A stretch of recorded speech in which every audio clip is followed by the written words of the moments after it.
Morning बच्चों। मैं ललित कुमार नागपुरे शास्त्री नगर हिंदी मनपा शाला से एच पूर्व विभाग से कक्षा 5वीं का शिक्षक हूं। मैं आपको आज परिसर अध्ययन भाग 2 यह विषय पढ़ाने वाला हूं, जिसमें हम आज चौथा पाठ पढ़ेंगे विकासवाद, जिसके लिए मैं बच्चों आपको कुछ चित्र दिखाने वाला हूं। गुड मॉर्निंग बेटा।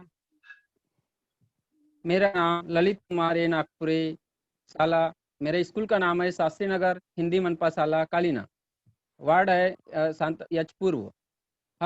हमारा विषय है परिसर अध्ययन भाग 2, जिसमें ये देखो बेटा चित्र में दिखा रहा है तुम्हारा बुक में परिसर अध्ययन भाग 2। हमारा पाठ का नाम है विकासवाद। हमारा पाठ चौथा है विकासवाद, जिसमें हमने पिछले तासिका में देखा था।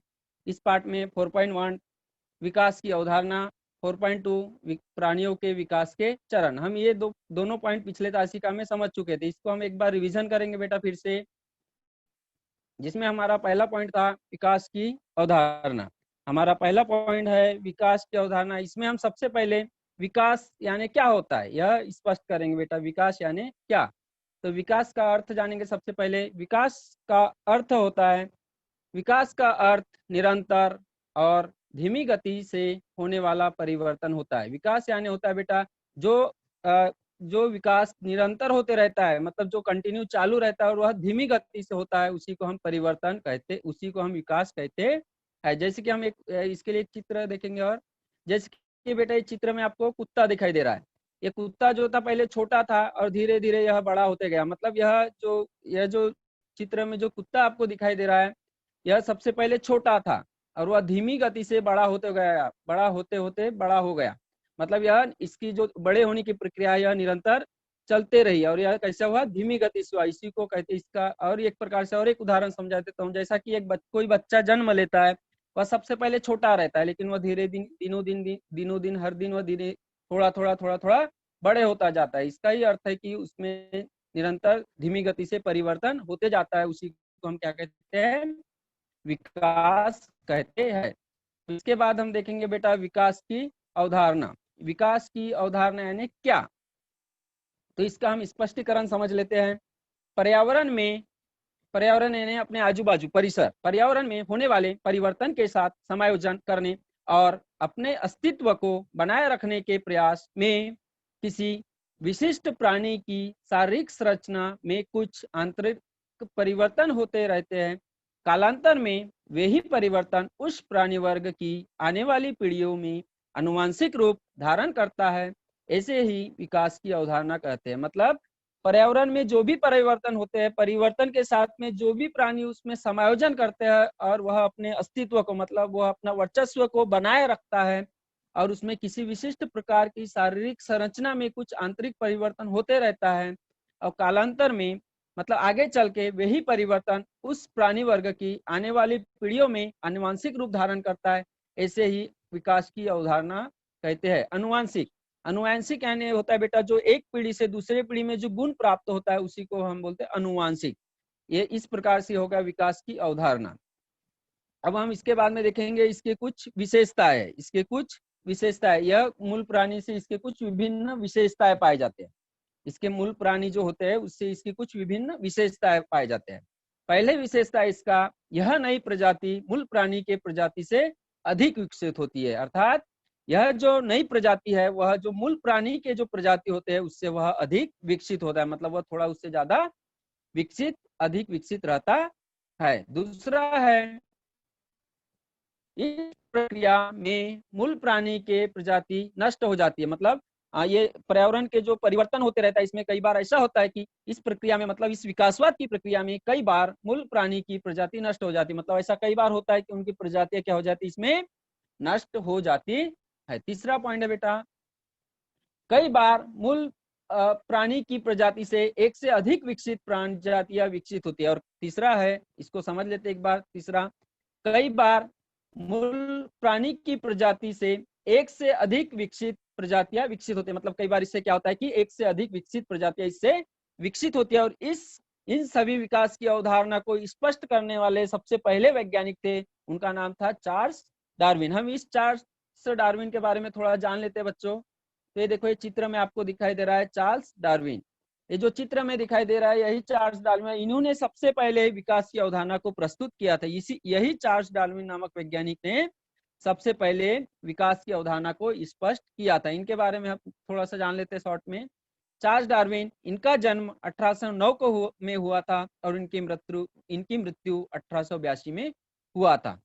ईस्वी सन 1859 में चार्ल्स डार्विन नामक वैज्ञानिक ने on the origin of species, सजीवों की प्रजातियों के उद्गम के विषय में ग्रंथ में विकास की अवधारणा को प्रस्तुत किया था। मतलब चार्ल्स डार्विन नामक जो वैज्ञानिक है इन्होंने 1859 में on the origin of species इस ग्रंथ में विकास की अवधारणा को इन्होंने सबसे पहले प्रस्तुत किया था। डार्विन से पहले कार्ल लिंस नामक वैज्ञानिक ने प्राणियों की प्रजातियों का वैज्ञानिक वर्गीकरण की पद्धति प्रारंभ की थी। और इन चार्ल्स डार्विन, इस वैज्ञानिक से पहले एक वैज्ञानिक था जिनका नाम था कार्ल लिंस, इन्होंने सबसे पहले वैज्ञानिक वर्गीकरण की पद्धति को प्रारंभ किया था, मतलब उसको शुरू किया था। उसके बाद है शारीरिक संरचना का यदि विचार करें तो, शारीरिक संरचना का यदि विचार करें तो वानरों की कुछ प्रजातियों और मानव के बीच कोई तो संबंध होना चाहिए। वानर यानी होता है बेटा बंदर। और उन्होंने शारीरिक संरचना का यदि विचार करें तो ऐसा कहा कि तो वानरों की कुछ प्रजातियों और मानव के बीच कोई तो संबंध होना चाहिए। उन्होंने यह सोचा कि मनुष्य और वानरों के बीच में कुछ तो संबंध होना चाहिए, यह विचार उसने व्यक्त किया और यह उनको ऐसा लगा और उन्होंने यह विचार व्यक्त किया। चार्ल्स डार्विन ने अपने प्रथम ग्रंथ में विकासवाद की प्रक्रिया में वानर और मानव के बीच निश्चित क्या संबंध हो सकता है, इस विषय में दृढ़ मत व्यक्त किया। और उन्होंने अपने इस विकासवाद की प्रक्रिया में वानर और मनुष्य के बीच में क्या कोई तो भी एक निश्चित संबंध हो सकता है, इन्होंने यह दृढ़ मत व्यक्त किया। 1871 ईस्वी में डार्विन ने दूसरा ग्रंथ प्रकाशित किया। इस ग्रंथ का नाम था द डिसेंट ऑफ मैन। इस ग्रंथ का नाम था द डिसेंट ऑफ मैन, उसको हिंदी में नाम दिया गया है मानव का अवतरण। इस प्रकार से चार्ल्स डार्विन ने दो ग्रंथ तैयार किए। पहला ग्रंथ था the origin of species and second ग्रंथ था द डिसेंट ऑफ मैन। इस ग्रंथ में डार्विन ने यद्यपि मानव को के पूछ न हो, मनुष्य के पूछ नहीं होता, जबकि वानर के क्या होते हैं, पूछ होते हैं। उन्होंने ये माना कि इस ग्रंथ में डार्विन ने यद्यपि मानव के पूछ न हो, उनके पूछ न हो, फिर भी उनकी रीढ़ की अंतिम हड्डी पूछ की बचा हुआ हिस्सा है। उन्होंने यह माना कि जिस प्रकार वानर को पूछ होते हैं, मनुष्य को पूछ न हो, फिर भी उन्होंने यह माना कि जिस प्रकार मनुष्य में ये जो पीठ में रीढ़ की हड्डी होती है, वह एक पूछ का ही बचा हुआ हिस्सा है। इस बात की ओर सबका ध्यान उन्होंने अपनी तरफ आकर्षित किया। यह भी बताया कि मनुष्य के शरीर की अक्ल डाढ़ जैसे अन्य आवश्यक अंग विकासवाद को सूचित करते हैं। इसके आधार पर उसने अफ्रीका के जंगल में गोरिल्ला और चिंपांजी जैसे पूंछ रहित वानरों से मानव विकसित हुआ होगा, इस मान्यता को प्रदान किया। और उन्होंने इसके आधार पर उन्होंने यह अनुमान लगाया कि अफ्रीका के जंगल में गोरिल्ला जो प्राणी है और चिंपांजी जैसे पूंछ रहित वानरों से मानव विकसित हुआ होगा, इस बात को उन्होंने मान्यता प्रदान की। डार्विन के इस अनुमान को पुष्टि देने वाले प्रमाण अब तक प्राप्त नहीं हुए थे, लेकिन 20वीं शताब्दी में ऐसे प्रमाण प्राप्त होने को प्रारंभ हुआ। इसके साथ साथ चार्ल्स डार्विन ने हमको और कुछ बताया। चार्ल्स डार्विन के अनुसार जो प्रजातियां बदलते पर्यावरण के साथ समायोजन करने में सक्षम होती है, मतलब जो भी प्रजाति अपने पर्यावरण या बदलते रहता है बेटा, इसके साथ जो समायोजन यानी समन्वय करने में जो सक्षम होती है, उनका अस्तित्व बना रहता है। और जो प्रजातियां बदलते पर्यावरण के साथ में अपना समायोजन करने में अक्षम, मतलब वह सक्षम नहीं होती, वह उनकी प्रजातियां क्या होती है, वहां पे नष्ट हो जाती है। इस प्रकार से हमको चार्ल्स डार्विन यहाँ पे बताया। इसके साथ में पृथ्वी पर डायनासोर प्रजाति के प्राणी की कई महाकाय प्रजाति थी। जैसे देखो बेटा, इस चित्र में आपको दिखाई दे रहा है, यह डायनासोर की महाकाय प्रजाति। यहाँ पे हमको डायनासोर की बहुत सारे प्रजातियां दिखाई दे रही है बेटा आपको। हाँ, इस चित्र में हमको डायनासोर की बहुत सारी महाकाय प्रजातियां दिखाई दे रही है। कहा जाता है कि ये सारी प्रजातियां अचानक नष्ट हो गई, और कहा जाता है कि जो आपको चित्र में जो डायनासोर की जो महाकाय प्रजातियां दिखाई दे रही है, यह अचानक से नष्ट हो गई। ऐसा माना जाता है कि अचानक आई प्राकृतिक आपदा। प्राकृतिक आपदा यानी बेटा भूकंप हो गया, ज्वालामुखी हो गया, सुनामी हो गया, बाढ़ आना होगा, यह इस प्रकार के प्राकृतिक आपदा अथवा पर्यावरण में आया हुआ आकस्मिक परिवर्तन डायनासोर की महाकाय प्रजाति के नष्ट होने के कारण हो सकता है। मतलब यह जो डायनासोर के आपको चित्र में जो महाकाय प्रजातियां दिखाई दे रही है, इसके यह नष्ट होने का कारण है कि अचानक प्राकृतिक आपदा और आकस्मिक पर्यावरण में परिवर्तन के कारण यह डायनासोर प्रजातियां नष्ट हुई होगी। यह जब नष्ट होने के साथ साथ नष्ट हो गई, इसके बाद में पंख वाले डायनासोर हमको, ये देखो ये बेटा ये डायनासोर है, ये इसके कुछ शेष बचे हैं। उसके साथ साथ हमको पंख वाले डायनासोर के अस्मीभूत अवशेष पाए जाते हैं। देखो आपको ये काल्पनिक चित्र है बेटा, है पंख युक्त डायनासोर के, इसके कुछ अवशेष पाए जाते हैं। और दो पायों पर चलने वाले तथा पंख युक्त डायनासोर की कुछ प्रजातियां विकसित हुई। इसके साथ साथ पंख युक्त और दो पैर पर चलने वाले डायनासोर की कुछ प्रजातियां विकसित हुई है और उनसे कुछ पक्षी उत्पन्न हुए और इसी के माध्यम से कुछ पक्षी उत्पन्न हुए। अब उसके बाद हमारा दूसरा पॉइंट है बेटा, ये हम देख चुके हैं, इसको मैं रिवीजन ले रहा हूँ। 4.2 है प्राणियों के विकास के चरण। प्राणियों के विकास के चरण, प्राणी मतलब होता है बेटा सजीव। ये क्या होता है? सजीव। इसमें हम सबसे पहले देखेंगे प्राणियों के विकास के चरण में देखेंगे प्राणी यानी होता है सजीव। तो सबसे पहले सजीव का निर्माण कैसा हुआ? सजीव यह है, सजीव जगत का निर्माण एक कोशीय सजीव से हुआ। ये मैं पिछले तासिका में आपको इसका चित्र दिखा दिया था बेटा। जो एक कोशीय सजीव का निर्माण सजीव जगत का निर्माण एक कोशीय सजीव से हुआ और यह जो एक कोशीय सजीव था यह बहुत छोटा होता है। यह मतलब अति सूक्ष्म होता है। यह हमको खुली आंखों से बिल्कुल दिखाई नहीं देता। हमको इसको देखने के लिए सूक्ष्मदर्शी यंत्र की सहायता होती है, जिस सूक्ष्मदर्शी की यंत्र की सहायता से हम छोटे से छोटे कण भी देख सकते हैं। और इस एक कोशीय सजीव से बहुकोशीय सजीव का निर्माण हुआ और धीरे धीरे वह बहुकोशीय सजीव विकसित होते गया और उससे प्राणी जगत और वनस्पति का उत्पन्न हुआ। अब हम यहाँ पे देखेंगे प्राणियों के विकास के चरण। ये देखो बेटा प्राणियों के विकास के चरण। इसमें प्राणियों के विकास के आपको दो चरण दिखाई दे रहा है। पहला चरण है अपृष्ठवंशीय प्राणी, अपृष्ठवंशीय सजीव, और दूसरा है पृष्ठवंशीय सजीव। इस प्रकार से प्राणियों के विकास के दो चरण है। पहला चरण है अपृष्ठवंशीय सजीव, दूसरा चरण है पहला है अपृष्ठवंशीय सजीव और दूसरा है बेटा पृष्ठवंशीय सजीव। इसमें हम सबसे पहला देखेंगे अपृष्ठवंशीय सजीव।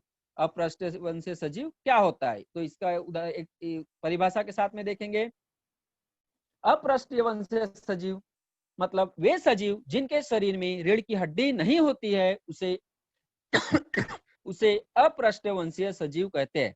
मतलब अपृष्ठवंशीय सजीव यानी क्या होता है? वे सजीव जिनके शरीर में रीढ़ की हड्डी नहीं होती है उसे हम अपृष्ठवंशीय सजीव कहते हैं। अर्थात जिस सजीव के शरीर में रीढ़ की हड्डी नहीं होती उन सजीवों को हम अपृष्ठवंशीय सजीव कह सकते हैं। जैसे कि ये फॉर एग्जाम्पल घोंगा, फॉर एग्जाम्पल के तौर पे ले लेते हैं अपन घोंगा। घोंगा यह एक ऐसा प्राणी है जो हमको जिसके शरीर में हमको रीढ़ की हड्डी बिल्कुल भी नहीं दिखाई नहीं देती, इसलिए इस घोंगे को अपन अपृष्ठवंशीय सजीव कहते हैं। जैसे कि मनुष्य जो है उसके शरीर में रीढ़ की हड्डी होती है, इसलिए हम उसको अपृष्ठवंशीय सजीव नहीं कह सकते। लेकिन घोंगा एक ऐसा प्राणी है जिसके शरीर में रीढ़ की हड्डी बिल्कुल भी नहीं होती, इसलिए हम इसको अपृष्ठवंशीय सजीव कहते हैं। दूसरा पॉइंट है हमारा पृष्ठवंशीय सजीव। पृष्ठवंशीय सजीव यानी वे सजीव जिनके शरीर में रीढ़ की हड्डी होती है उसे पृष्ठवंशीय सजीव कहते हैं। मतलब वे सजीव जिनके भी शरीर में रीढ़ की हड्डी पाई जाती है उनको हम पृष्ठवंशीय सजीव कहते हैं। जैसे कि गाय ले लो, बैल ले लो, गधा ले लो, घोड़ा ले लो, मनुष्य ले लो, इन सभी प्राणियों सभी सजीवों के शरीर में हमको रीढ़ की हड्डी दिखाई देती है, इसलिए इन सभी सजीवों को अपन हम पृष्ठवंशीय सजीव कह सकते हैं। अर्थात जिन सजीवों के शरीर में रीढ़ की हड्डी पाई जाती है उन सभी सजीवों को पृष्ठवंशीय सजीव कहते हैं। इसमें सबसे पहला पॉइंट है पृष्ठवंशीय सजीव में भूचर प्राणी। भूचर को ही हम और दूसरा नाम दे सकते हैं थलचर प्राणी। भूचर को ही हम दूसरे नाम दे सकते हैं थलचर प्राणी। जो प्राणी ये सभी पृष्ठवंशीय सजीव के ये है बेटा भूचर प्राणी। जो प्राणी भू अर्थात जमीन में रहता है उसे भूचर या थलचर कहते हैं। मतलब जो भी प्राणी जो भी सजीव जमीन में रहते हैं जो भी प्राणी जमीन या भू पर रहते हैं उसे हम भूचर प्राणी कहते हैं। मतलब आपको जो भी प्राणी जमीन पर दिखाई देते बेटा उनको हम भूचर या थलचर प्राणी कहते हैं। जैसे कि उदाहरण के तौर पे चित्र में दिखाया गया आपको, यहाँ पे देखो हिरन, कुत्ता, शेर, डॉग, कैट, जेब्रा हो गया, हाथी है, यह सभी प्राणी जमीन में रहते हैं। ये सभी प्राणी कहाँ रहते हैं? जमीन में रहते हैं, अर्थात भू में रहते हैं, इसलिए हम इसको भूचर या थलचर प्राणी कहते हैं। दूसरा है बेटा हमारा जलचर प्राणी। दूसरा है जलचर प्राणी। दूसरा क्या है? जलचर प्राणी है। दूसरा जलचर प्राणी, जो प्राणी जल में रहता है उसे हम जलचर प्राणी कहते हैं। मतलब जो प्राणी जल अर्थात पानी में रहता है उसे जलचर प्राणी कहते हैं। मतलब जो भी प्राणी आपको आजू बाजू पानी में दिखाई देता है उन प्राणियों को, उन सभी प्राणियों को जलचर प्राणी कहते हैं। जैसे कि उदाहरण और आपको एक चित्र दिखाता हूँ, देखो एक चित्र में आपको दिखाई दे रहा है, यहाँ पे मगर है, मछली है, ये जो प्राणी है बेटा ये पानी में है, जल में है, इसलिए इन सभी प्राणियों को जलचर प्राणी कहते हैं। तीसरा प्राणी है उभयचर प्राणी।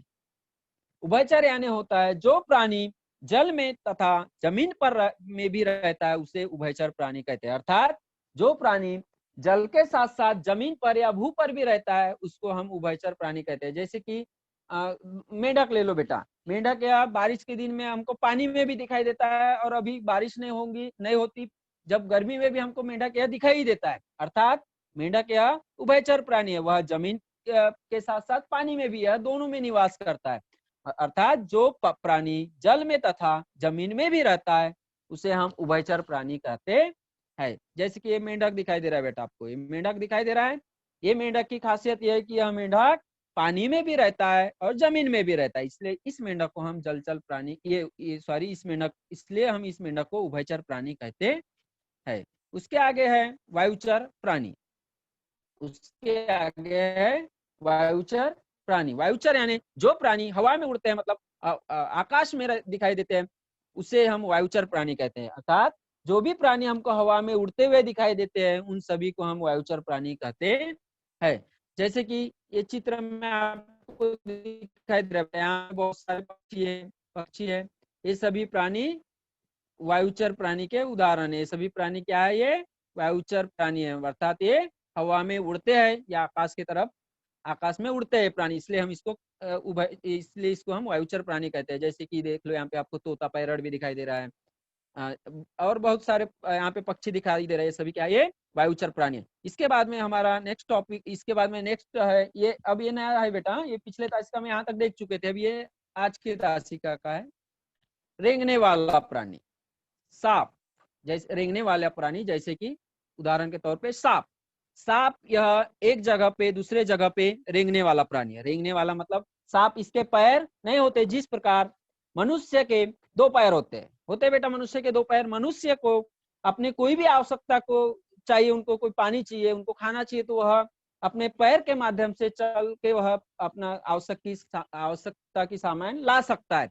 लेकिन सांप है, इसके सांप के पैर नहीं होते, ये सांप के पैर नहीं होते, इसलिए सांप अपने शरीर को घसीटते हुए सरकते हुए एक जगह से दूसरे जगह पे जाता है, इसलिए इसको हम कहते हैं रेंगने वाले प्राणी। इसके पैर नहीं होते, जिस प्रकार मनुष्य के पैर होते इस प्रकार से इसके पैर नहीं होते, यह रेंगते हुए एक जगह से दूसरे जगह पे जाते हैं। दिखाई दे रहा है बेटा आपको सांप। उसके बाद में अपना नेक्स्ट पॉइंट है सस्तन प्राणी। सस्तन प्राणी मतलब जैसे गाय। गाय गाय आप सभी जानते हो बच्चों, ये गाय है, गाय से हमको दूध प्राप्त होती है और सभी बच्चों को दूध तो पसंद ही रहता है। सस्तन प्राणी में जैसे गाय, सस्तन प्राणी अर्थात यह पृष्ठवंशीय प्राणी की सबसे विकसित चरण है, मतलब यह इसकी सबसे विकसित चरण है, और इससे हमको मतलब यह सबसे जो भी अपने पृष्ठवंश से सजीव है इसमें सबसे ज्यादा विकसित जो चरण है वह है सस्तन प्राणी। इसकी कुछ विशेषता है बेटा, सस्तन प्राणी की कुछ विशेषता है जो मैं आपको बताता हूँ। सस्तन प्राणी की महत्वपूर्ण विशेषता है, इसके कुछ विशेषताएं देख लेते हैं यहाँ पे। पहली विशेषता है गर्भ में शिशु की पूर्ण वृद्धि होने पर उस शिशु को जन्म देना। अर्थात जब शिशु गर्भ में पूर्ण तरह उसकी वृद्धि हो जाती है तभी माँ उसको जन्म देती है। अर्थात गर्भ में शिशु की पूर्ण वृद्धि होने पर उस शिशु को जन्म देना। अर्थात अर्थात जब बच्चा गर्भ में पूर्ण तरह से वृद्धि कर लेता है तब उसको माँ उसको जन्म देता है, यह जन्म देती है, यह उसका क्या हो गई पहली विशेषता होगी। दूसरी विशेषता है बेटा उसकी, जन्म के बाद उस शिशु का कुछ समय तक माँ से स्तनपान द्वारा पोषण करना। अर्थात जन्म के बाद उस शिशु का कुछ समय तक माँ से स्तनपान द्वारा पोषण होना। अर्थात उदाहरण के तौर पर इसको एक बार हम समझते बेटा, जैसे कि फॉर एग्जाम्पल ले लो गाय। गाय बछड़े को जन्म देती है और उस बछड़े को वह उसके बड़े उस बछड़े को वह कुछ समय तक स्तनपान कराती, मतलब उसको उसका जब तक के वह बड़ा नहीं होता तब तक के उसको क्या पिलाती है, स्तनपान कराती, मतलब उसको अपना दूध पिलाती है और उसके द्वारा उसका पोषण करवाती है। अर्थात जन्म के बाद उस शिशु का कुछ समय तक माँ से स्तनपान द्वारा पोषण कराना। स्तनपान यानी होता है दूध के द्वारा। इसको समझ में आया बेटा? एक बार और रीड कर देता हूं मैं। पहला है गर्भ में शिशु की पूर्ण वृद्धि होने पर, मतलब गर्भ में जब वह बच्चा पूर्ण तरह विकसित हो जाता है, मतलब उसकी वृद्धि होती है, तब माँ उसको उस शिशु को जन्म देती है। दूसरा, जन्म के बाद उस शिशु का कुछ समय तक माँ से स्तनपान द्वारा पोषण कर रहा, अर्थात जब वो छोटा रहता है तब उसको माँ उसको अपने स्तनपान द्वारा उसका पोषण करती है। उसके बाद में अपना पॉइंट, उसके बाद में देखो बेटा आपको चित्र में दिखा दे रहा है बतख चोंचू। बतख चोंचू है, इसको इंग्लिश में प्लेटिपस कहते हैं। इसको इंग्लिश में क्या नाम है?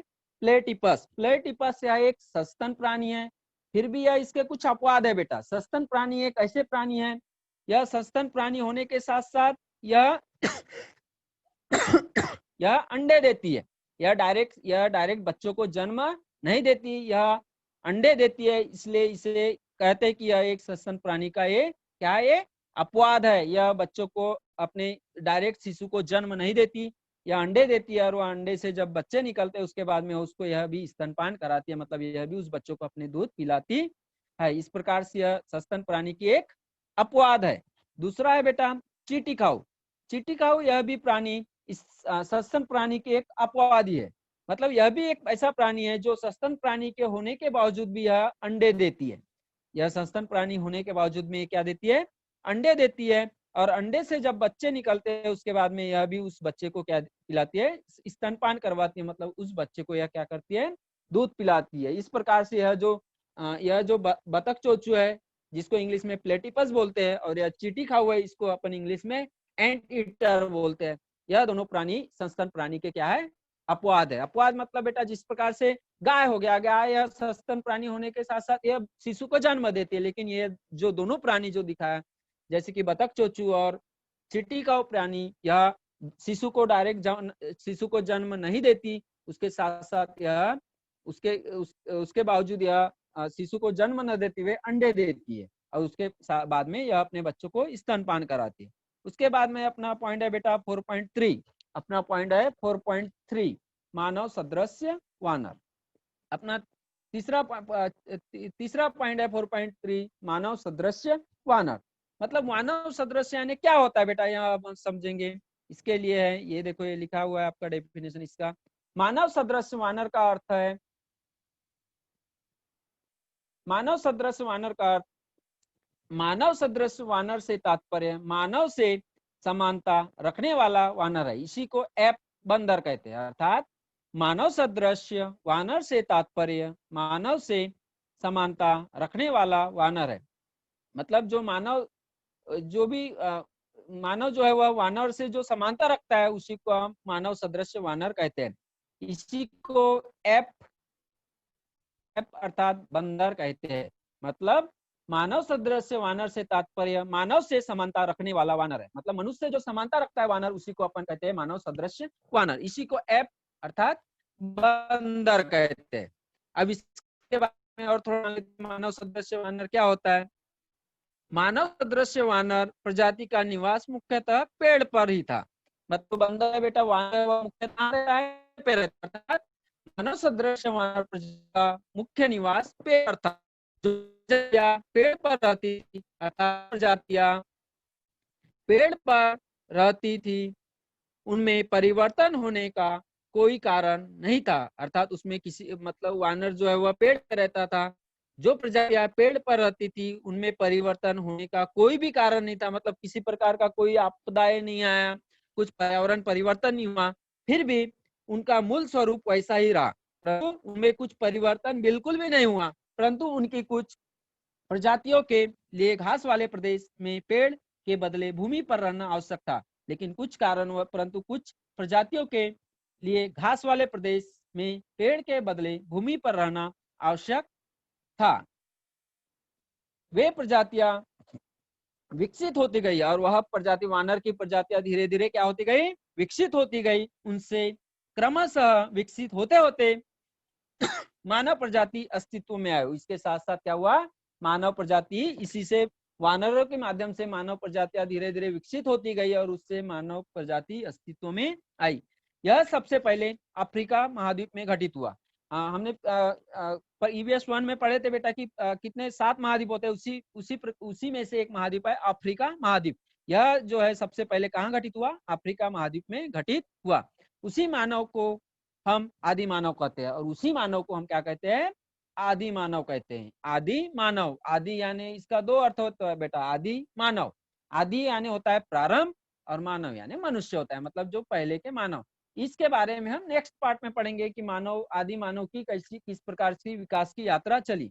चलो मैं आपको कुछ प्रश्न उत्तर बताता हूँ बेटा। स्वाध्याय एक बुक में भी दिया गया है, स्वाध्याय बुक में दिया गया है, ये पेज नंबर 18 में।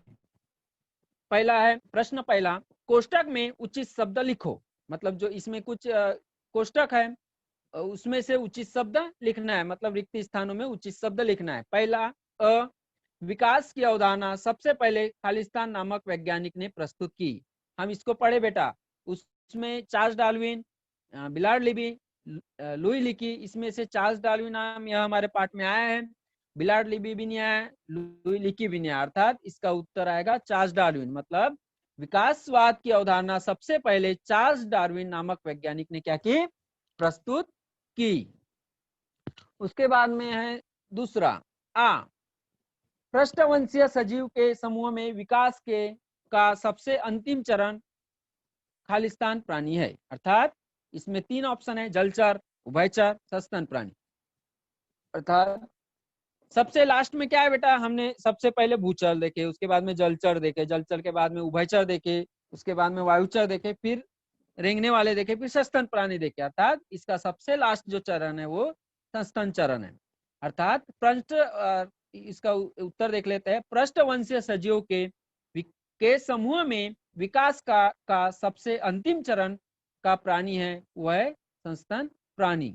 इसका उदाहरण आएगा सस्तन। उसके बाद में प्रश्न दूसरा बेटा तुम्हारे बुक में पेज नंबर 18 में, प्रश्न दूसरा, एक वाक्य में उत्तर लिखो। एक वाक्य में उत्तर लिखो। अ है, जल में और भूमि पर विचरण करने वाले सजीवों को क्या कहते हैं। पहला क्वेश्चन है, जल में और भूमि पर विचरण करने वाले सजीवों को क्या कहते हैं।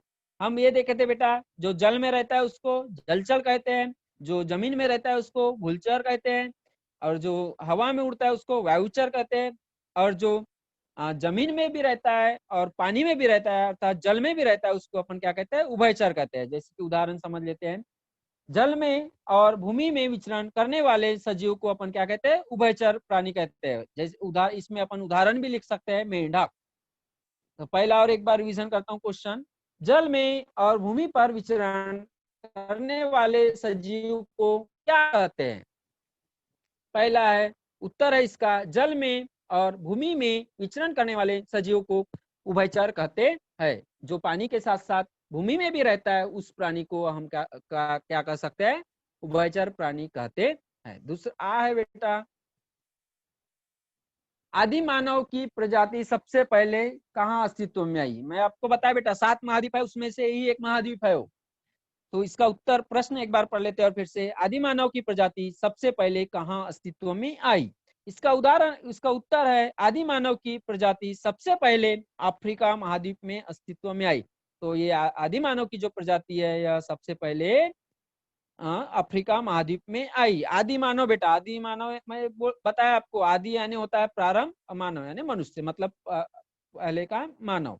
प्रारंभ का मानव।